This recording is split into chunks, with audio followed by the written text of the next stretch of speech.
तक आप देख चुके हैं सूर्य के केस में, अगर उपवद लगन से 10वें भाव में सूर्य, चंद्रमा और मंगल का देख लिया था कि क्या क्या आप प्रोफेशन आपके स्पाउस का हो सकता है। आज हम यहाँ पे बात करेंगे अगर 3 नंबर लिखा हो, 6 नंबर लिखा हो, यहाँ पे मिथुन हो गया, कन्या हो गया, या फिर कोई भी नंबर ना लिखा हो और मरकरी स्वतः जाकर यहाँ पर बैठे हुए हों, तो आपके स्पाउस का क्या प्रोफेशन हो सकता है। तो देखिए, जो आपका मरकरी होता है वह हमारी रीजनिंग को बताता है, हम किस तरीके से किसी चीज़ को एनालिसिस करते हैं, हमारी बुद्धि, हमारे एजुकेशन को रिप्रेजेंट करता है। तो कहीं ना कहीं स्पाउस का प्रोफेशन भी इन्हीं फील्ड से आ सकता है, जैसे कि IT सेक्टर आ सकता है, कोडिंग का आ सकता है, सॉफ्टवेयर का आ सकता है, नेटवर्किंग में जो लोग जुड़े हुए हैं इस फील्ड से आ सकते हैं। ऐसे लोग जो कि क्योंकि बुद्धि से है, यहाँ कहीं ना कहीं एजुकेशन से है, जो लोग बड़े बड़े बुक सेलर्स हैं, बुकिंग इंडस्ट्री पे कर रहे हैं, पब्लिशिंग हाउस में हैं, आपने देखा होगा कि आज के चलन में बिजनेस प्रोसेस BPO चल रहे हैं, KPO चल रहे हैं, वो कहीं ना कहीं इसका पार्ट है।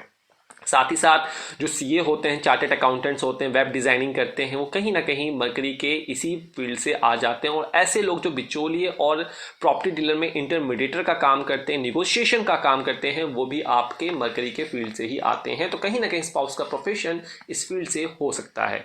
अब हम बात करते हैं जुपिटर। जुपिटर क्या कहता है? अगर मान लीजिए आपके इस वाले 10वें भाव में उपवर लगन से 9 नंबर प्रेजेंट हो या फिर 12 नंबर प्रेजेंट हो, या इनमें से कोई नंबर ना प्रेजेंट हो और जुपिटर अकेला बैठा हो, उस केस में जो जुपिटर होता है वो रिप्रेजेंट करता है हमारे ज्ञान को। तो ज्ञान कहाँ से आता है? जब आप अर्जित करते हैं। कौन लोग ज्ञान अर्जित करते हैं? जो लोग प्रिस्ट होते हैं, पुरोहित होते हैं, स्कॉलर्स होते हैं, जो रिसर्च करते हैं, जो PhD लेवल के लोग होते हैं, रिलीजियस लोग होते हैं, एस्ट्रोलॉजर्स होते हैं, और जो लॉ एंड ऑर्डर को मेंटेन करते हैं, जो फाइनेंस को डील करते हैं, वो सारे के सारे जुपिटर के अंतर्गत आते हैं।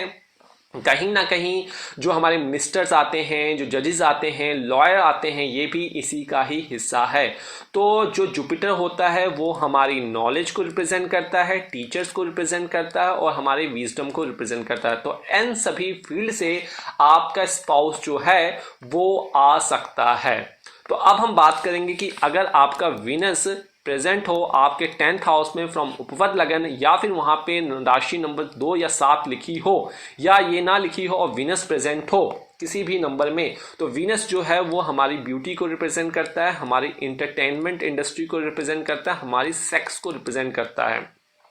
तो ऐसे लोग जो होंगे इनका झुकाव होगा यूनिसेक्स बिजनेस की तरफ, रिटेल इंडस्ट्री की तरफ, कहीं ना कहीं लग्जरी की रिफेट की तरफ। कहीं ना कहीं वीनस संजीवनी विद्या के मालिक हैं, डॉक्टर के फील्ड से, एक्टिंग के फील्ड से, और ये मेटलिस्टिक भोजन को रिप्रेजेंट करते हैं। कहीं ना कहीं होटल इंडस्ट्री से आपके स्पाउस यहाँ पे हो सकते हैं और ये उनको इस फील्ड में सक्सेस लाता है। जो वीनस होता है इंटरटेनमेंट है, ट्रैवलिंग को रिप्रेजेंट करता है, जैसे मून रिप्रेजेंट करता है।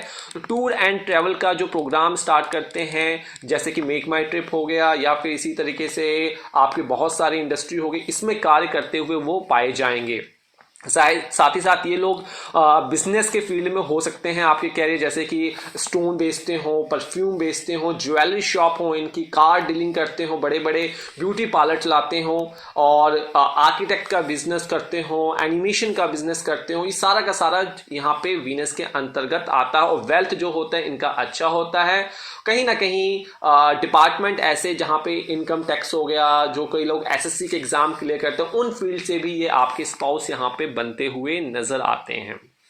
चलिए अब हम बात कर लेते हैं, अगर आपके यहाँ पे 10 नंबर लिखा हो या 11 नंबर लिखा हो उपवद लगन से, या फिर ये नंबर ना लिखा हो और शनिदेव यहाँ बैठे हो, तब क्या निकल कर आता है शनिदेव के केस में। तो शनिदेव देखिए 24/7 का कार्य करवाते हैं, ये आपको पता ही है। ये कर्म के हिसाब से हमें फल देते हैं, और शनि का यहाँ पे प्रेजेंटा कहीं ना कहीं आपको सर्विस सेक्टर में जोड़ेगा। कहीं ना कहीं शनि जो होता है ये हमें आपके स्पाउस को हार्ड वर्क वाला बनाता है, रियल स्टेट वाला बनाता है, बिल्डिंग और माइनिंग के फील्ड में जलता है, जहाँ पे फिजिकल वर्क और लेबोरियस वर्क होता है।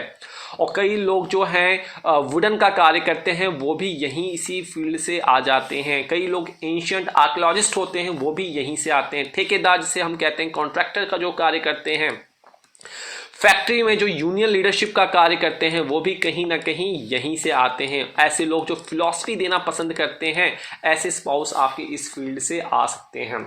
तो ऐसे लोग जो जमीन से जुड़े हुए हैं कहीं ना कहीं इन फील्ड से आते हुए नजर आते हैं। तो बचे यहाँ पे राहु एंड केतु, उनके बारे में एक अलग से सीरीज स्टार्ट करेंगे राहु केतु का, और वहां पे आपको बताएंगे।